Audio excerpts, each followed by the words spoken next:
Hello and welcome to a Bot Bash tourney. I am Normalism and this is Dawn of War Soulstorm, Warhammer 40k for those not familiar. And in a Bot Bash tournament we do things a little differently, where 2 bots enter and 1 bot leaves. No gimmicks, no tricks, just a straight fair play to see who's best. Unlike my other Bot Bashes where I put as many bots in one place and see them duke it out to the death. Today we have the Blood Axes in the Orcs versus the Tau-coloured Tau, and should be an interesting matchup. I've run this kind of thing a couple of times just to see, just to test it out. The first time I ran it, the Tau actually built Kroot warriors and basically nothing else and suicided them into the Orc forces and got absolutely creamed, and then every test run I've done since then, they've performed much better. The game settings are standard. No take and hold, no critical locations or anything like that. It is to the death, annihilation. We will see who comes out on top between the 2 forces. And I'm expecting a fairly even fight. The Tau definitely have some strengths that the Orcs will struggle with, and that's their fire warriors. The high damage anti-infantry, basic infantry of the Tau really bring to the table a dangerous amount of force that the Orcs kind of have to get on top of and deal with. And so I feel like the curve of the game is going to favor the Tau when those Fire Warriors start coming into play. Then it might tip in favor of the Orcs as things go on and they get some of their stronger units, their Nobs, their Mega Armored Nobs, their, Storm Boys, their War Trucks, those things. When they start coming into play, I feel like the Tau will start to fall off a little bit, and ultimately I do feel like if it goes to the very long game, if the Orcs haven't already won by that point, the Tau will pull ahead and take the lead. So as for why this is a tourney, Bot Bash tournament, I plan to be running a tournament, and at the end of this video I will share the bracket with you. This is the preliminary game. There are 9 factions and only 8 slots, so this is an elimination straight out the gate to decide who actually gets to participate in the tournament. And the seeding was chosen completely by random. I didn't pick it or anything like that, so we're going to get to see the first real, the first real elimination. We see the Orcs going straight for that relic in the middle. If the Tau don't contest that, that could be a big deal, because getting a listening post there will put a very forward dominant position for the Orcs that can allow them to pressure through the center. As you can see, there's not actually a lot of distance between the 2 bases. It's a very close, very small map in general, which does, I believe, favor Orcs overall, because they do favor a more rushy, high swarm style gameplay but they require a nice economy to back it up. And what I do like is that they've built lots of Slugger Boys.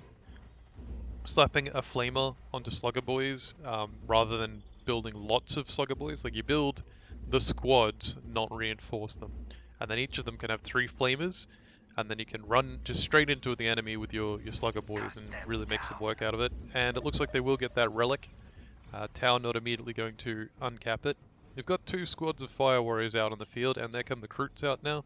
The Kroot Carnivores that will hopefully intervene between the Orcs. Imagine next, yep, there's the Big Mech. I imagine next Orcs will be getting some shooters. There's some shooters. But we'll see the Orcs go up the tech tree pretty quick, I'm pretty sure. They do need to get some of these Warg banners up, so they might get 2 or 3 of them now, I think, is what's going to come next. And pile of guns, okay, they're going up through the tech tree. I really think they need just another Warg banner before they do this, just to get those numbers up, so they can just rush into the enemy forces. We're going to see this listening post go down, but the Orcs are actually coming in, so maybe it'll survive. And we'll get to see here the Fire Warriors just tearing into these Orc squads, dealing devastating amounts of damage. I can't select every unit, sorry. But the Tau are going to retreat because that Big Mech teleported right on top of their face with a squad of sluggers.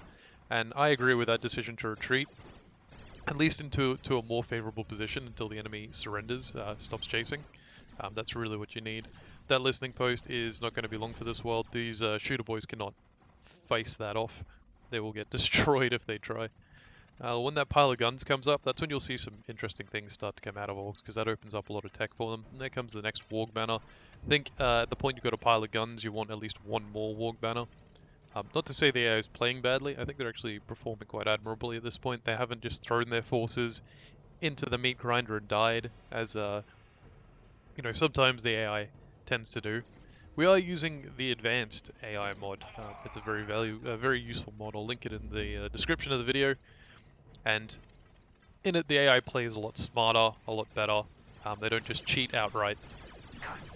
And so you'll see a lot more tactical retreats in the early game where they don't just bull rush in. And you'll see the relic has been taken, has been uncapped. But the orcs are ignoring that. They're running in straight into these fire warriors, and you'll see these shooter boys are just getting torn to shreds by those fire warriors. And that might even just kill the squad outright. Yep, that is going to be a dead shooter boys. But there are so many orcs coming in at this point. Another shooter boy squad. We've got more sluggers with flamers coming in. If the orcs commit hard into these fire warriors, and there we go, we've got the big mech going in. The tower is going to need to retreat pretty quickly because they're completely overwhelmed at this point. The only thing that might save them is that stasis trap they've chucked down there. That will keep them from getting on top of enemies too heavily, and now they need to retreat. But it seems like they're committing. And they do have fire warriors up in the back that are doing a lot of damage. So it wasn't as bad an engagement as I thought, just because of these fire warriors in the back. We're able to basically DPS the whole fight, but without these 2 stealth suits, it really favored the orcs there, that engagement. And you'll see that a lot early on. The orcs have the general lead, and we'll see a stealth suit just die there for nothing. And now the teams should hopefully retreat back and regroup. But here we see they're going in, 2 stealth suits and fire warriors, but this is completely overwhelming. Yep, run away from those storm boys. The Kroot Carnivores are not strong enough currently to face this. The Kroot Carnivores really need to go eat some bodies, get their HP, the maximum HP up before they can engage in these fights. And you'll see that is the Kroot Carnivore is just outright gone. This is a big deal because now I'd definitely say that the orcs have taken a lead, taking out that squad of Kroot. What have we got here? Vehicle beacon? Yeah, the tower really need to get that vehicle beacon online so they can get a drone harbinger or Devilfish troop transport, so they can actually withstand some of this fighting that the orcs are throwing at them. The orc swarm tactics are really paying off here, and this is what I kind of expected. If the tower can withstand this, then the orcs should eventually fall off, but for the time being, these fire warriors, while devastating, they really struggle against just the brute force of the orcs. We'll just have a quick peek inside this building. Now we've got a war truck coming. I prefer the war track for the explosives for the mortar. I feel like its disruptive power once you get that mortar is way more effective than the war track, but that's just a personal preference because I often find that I already have quite a sizable orc force before that going into fights, so I don't need the extra anti-infantry power because I've already got, you know, orc forces. And here's what I've started to talk about is we've now got two fire warrior squads basically fully built, and the orcs have to retreat in every fight that they don't have a sizable force. We do have mega armored knobs coming out, and that's a big deal. They can withstand so much damage, take so much pain, and just drive off the enemies. They really need the big mech to be leading some of this. Here comes the war truck, sorry. I'm going to get them completely confused all game just because of the similar names.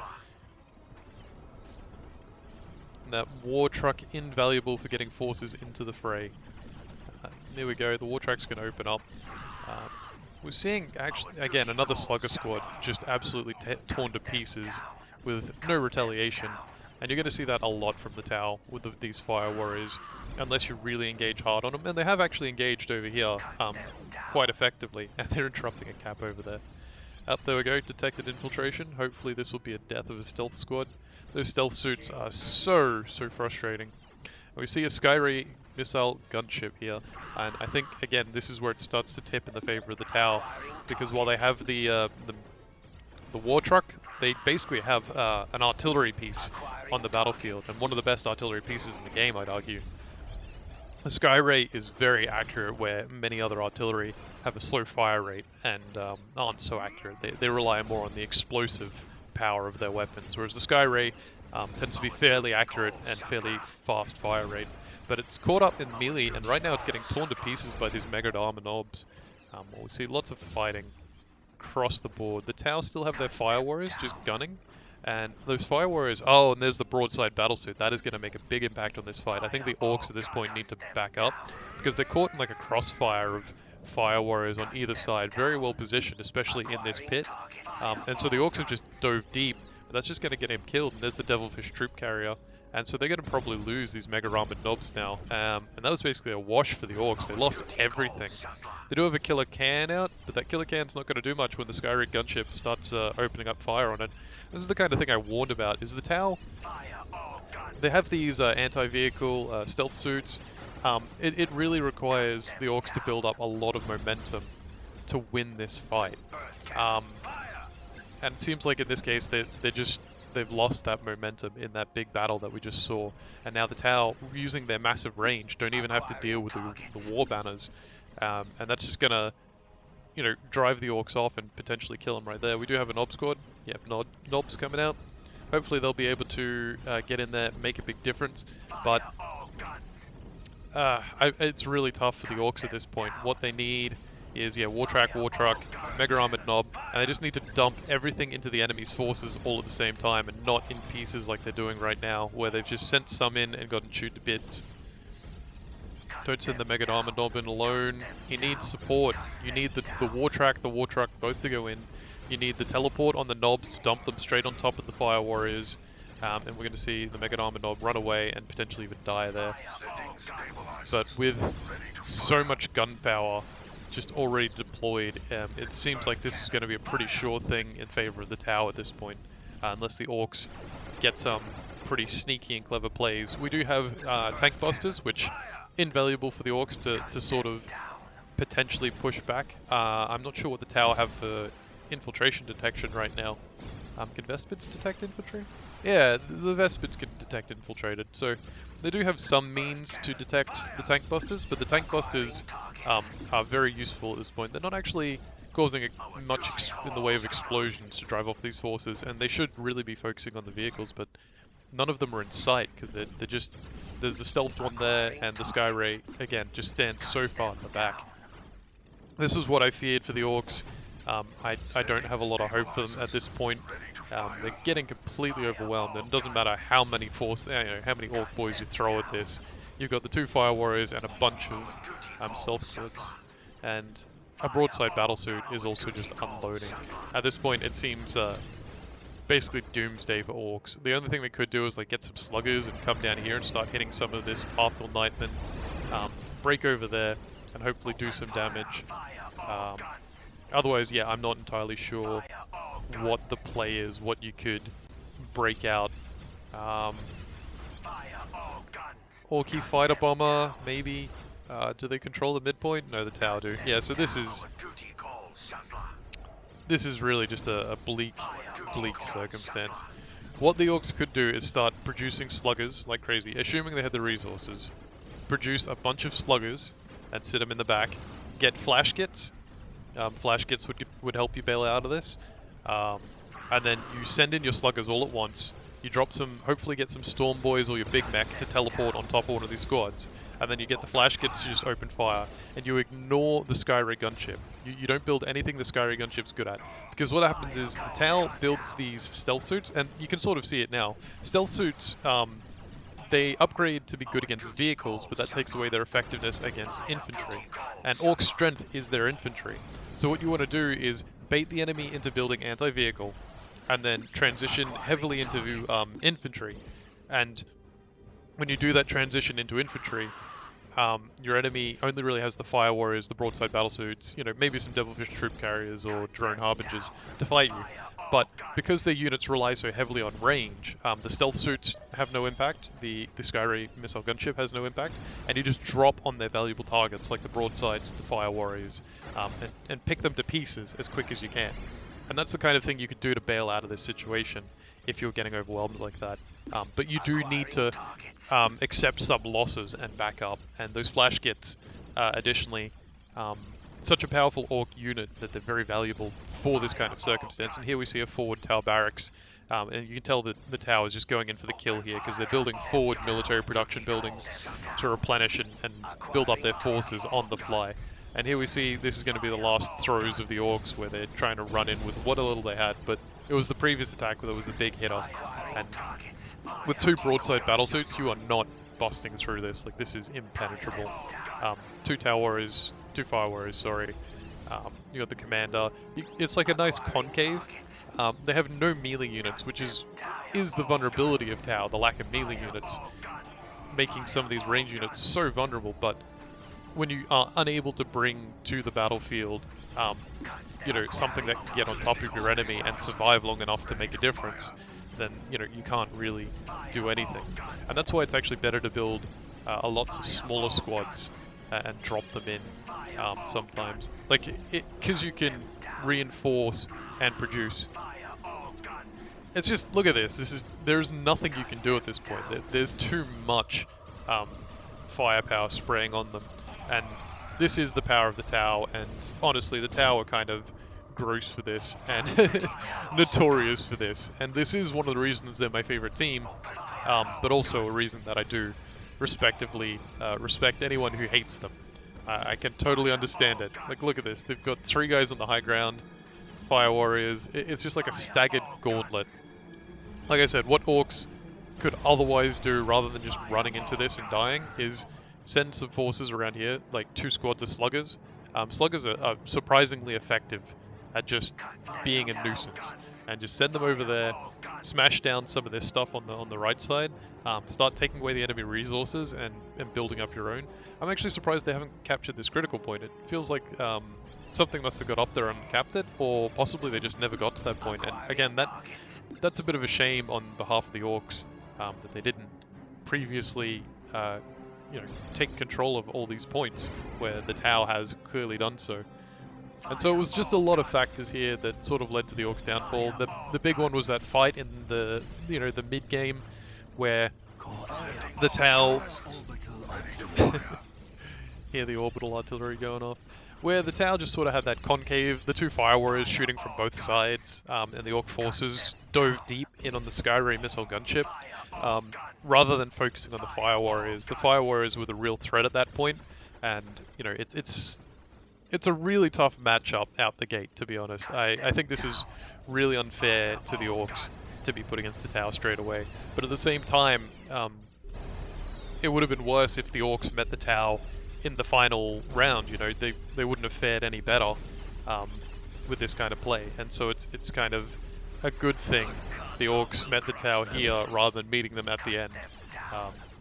The only way this would have played out better is if the Tau faced someone else who beat them, and then the orcs faced someone else who they could beat.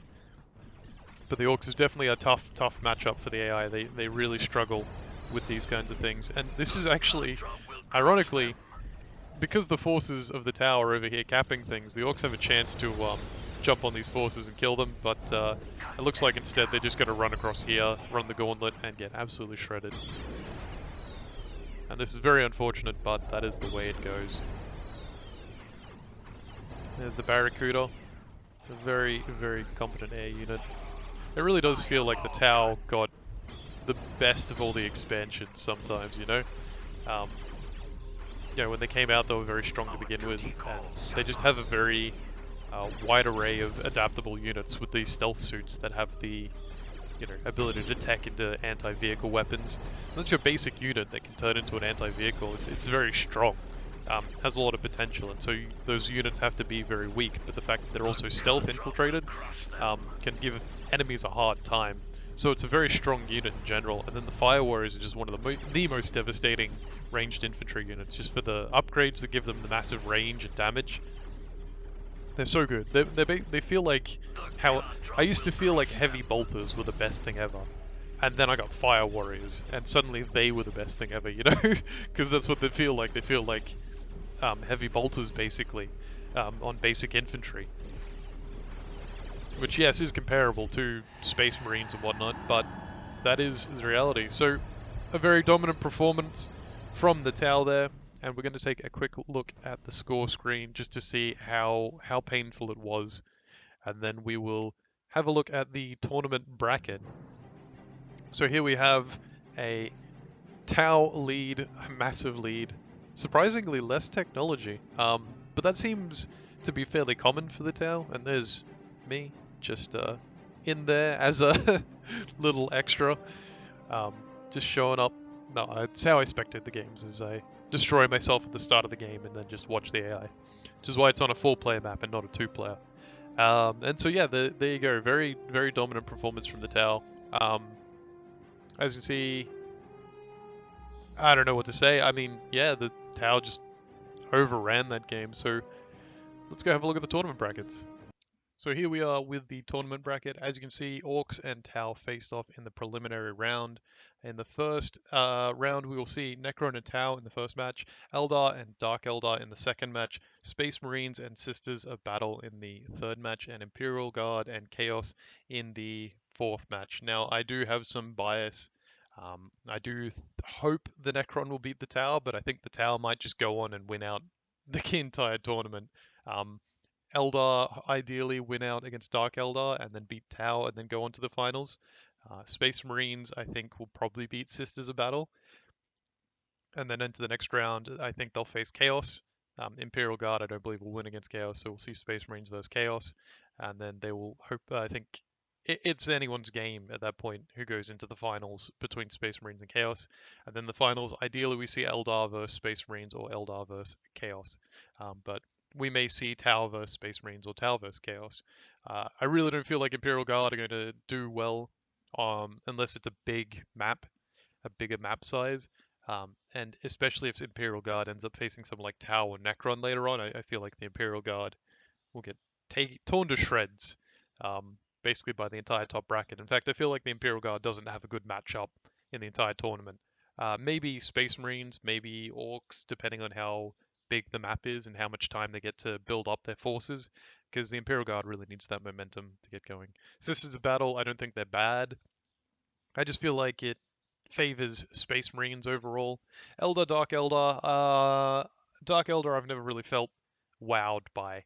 There's nothing that I feel like they particularly bring to the table that's better than most other factions, to be honest. There's a couple of things that they have that are strong and can make a effective strategy, but when you put them up alongside another faction, I always favor that other faction, especially when it is Eldar and Dark Eldar. I feel like Eldar just bring a more well-rounded team, more easily accessible to their strengths, whereas the Dark Eldar take a bit um, to really get to their strong points. And again, Necron versus Tau, that is probably the biggest question mark here. The Tau uh, could really run away with that game depending on how the Necron fight. But the Necron have a lot of power in their arsenal that can cause an upset. They could really get on top of the tower, especially if they get some of those flayed ones, teleport them into the enemy lines. The Necron Lord can easily get in on fire warriors, and those sorts of things. So we could really see the Necrons run away with that match, and hopefully we get to see an interesting array of games and battles and victories in this first tournament. So join us for the next match, and we'll see how this tournament goes. Thank you for watching. Don't forget to post who you think will be the winner in the comments below. We'll be posting one game per week and seeing who comes out on top.